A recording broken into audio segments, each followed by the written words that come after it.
Bonjour, voici une capsule portant sur le choix de l'échantillon lors d'une étude statistique. Donc, lorsqu'on effectue un sondage, on ne doit pas choisir l'échantillon de n'importe quelle manière. Donc, il y a plusieurs façons de procéder. Nous allons avoir quatre. Donc, la première méthode d'échantillonnage se nomme la méthode aléatoire simple.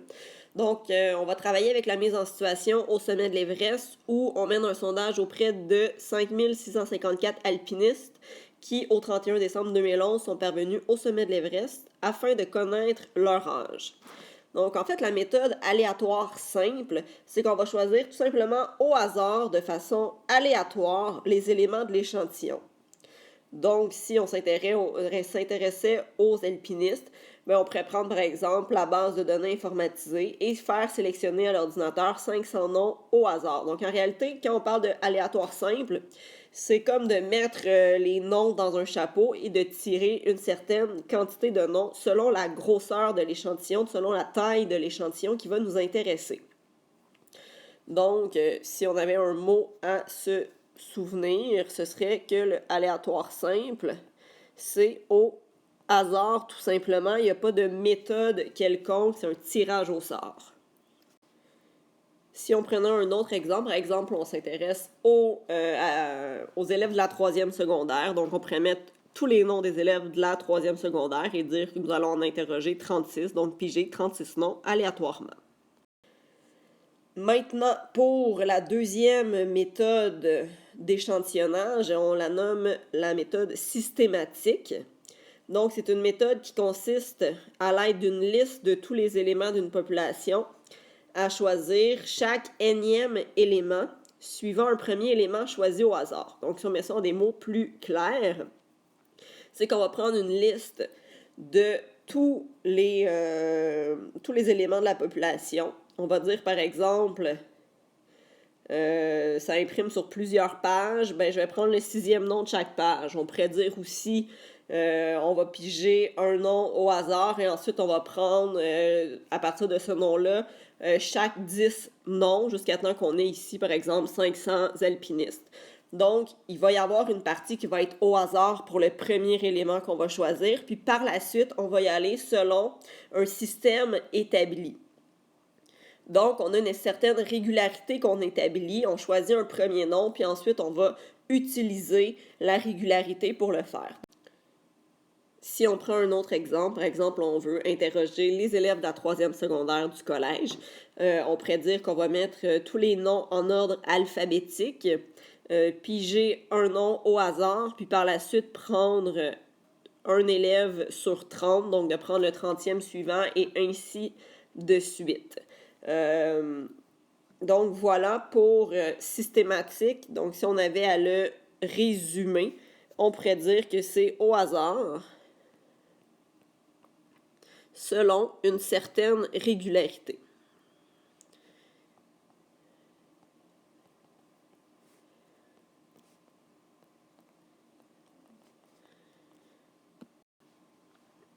La troisième méthode d'échantillonnage se nomme la méthode par grappe. Donc, on va séparer la population en sous-groupes et ces sous-groupes-là vont s'appeler des grappes. Donc, ensuite, on va former l'échantillon en choisissant tous les éléments de certaines grappes choisies au hasard. Donc, quand on va créer les grappes, on va s'arranger pour que il y ait une certaine caractéristique commune à tous les éléments qui sont dans la grappe. Donc, si on prend nos alpinistes, par exemple, on pourrait dire qu'on va sélectionner tous ceux qui proviennent de la Chine et des États-Unis. Et bien entendu, ici, on s'intéresse encore à leur âge. Donc, nos grappes vont être formées pour quand même pouvoir être représentatives de notre population. Si par exemple on s'était intéressé à leur pays d'origine, mais à ce moment-là, de les sélectionner selon leur pays d'origine ne fonctionnerait pas. On aurait pu à ce moment-là, par exemple, faire les grappes par âge et ensuite prendre une grappe selon ces âges-là et aller leur demander leur pays d'origine. Donc, quand on forme nos grappes, c'est toujours en lien avec ce qui nous intéresse. Donc, c'est vraiment important de faire le lien entre ce qui nous intéresse et qu'est-ce que je peux utiliser pour créer mes grappes.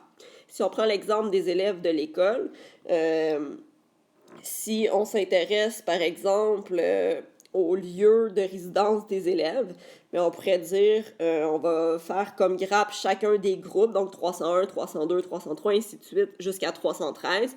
Et par la suite, dire, ben, je vais prendre deux des groupes, donc au hasard, je pourrais prendre deux groupes de troisième secondaire et par la suite, je vais aller faire le sondage sur tous les élèves des deux groupes que j'aurais choisis. Les groupes ici seraient les grappes. Donc, si on résume, ben, par grappe, c'est qu'on va prendre tout le monde de sous-groupes qui ont des caractéristiques communes.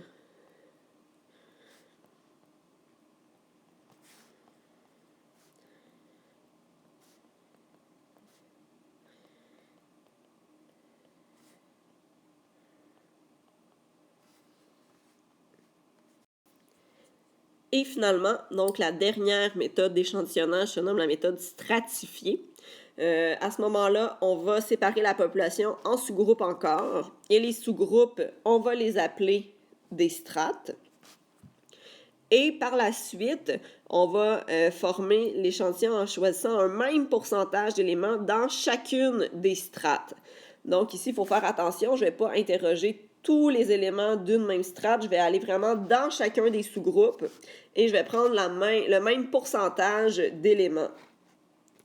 Donc, on pourrait, pour l'exemple des alpinistes, dire qu'on va sélectionner, à l'aide de la méthode aléatoire simple ou systématique, le tiers des alpinistes de chaque pays. Donc, si dans un pays, il y a, par exemple, 300 personnes, bien là, on interrogerait 100 personnes, alors que dans le pays où il y a 6 personnes, on en interrogerait 2. Pour les élèves de l'école, donc on pourrait, encore une fois, nos sous-groupes pourraient rester les mêmes. On pourrait dire que chaque groupe classe et une strate. Et à ce moment-là, on pourrait dire qu'on interroge 10% de chacune des strates. Donc, selon la quantité d'élèves qu'il y a dans chaque groupe, la quantité serait pas le nombre de personnes ne serait pas la même. Ça irait vraiment selon le pourcentage. Donc, si on résume pour stratifier, on va prendre quelques personnes selon un pourcentage dans chaque sous-groupe. Donc, quelques personnes de tous les sous-groupes qui sont les strates ici, ayant une caractéristique commune. Donc, bien entendu, on va avoir une caractéristique commune dans la création de nos strates.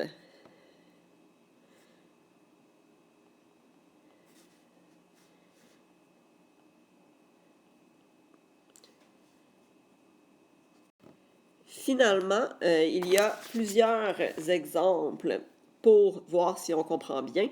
Donc, je vous suggère de lire les exemples, de par la suite écouter le reste de la capsule pour voir si vous avez les bonnes réponses.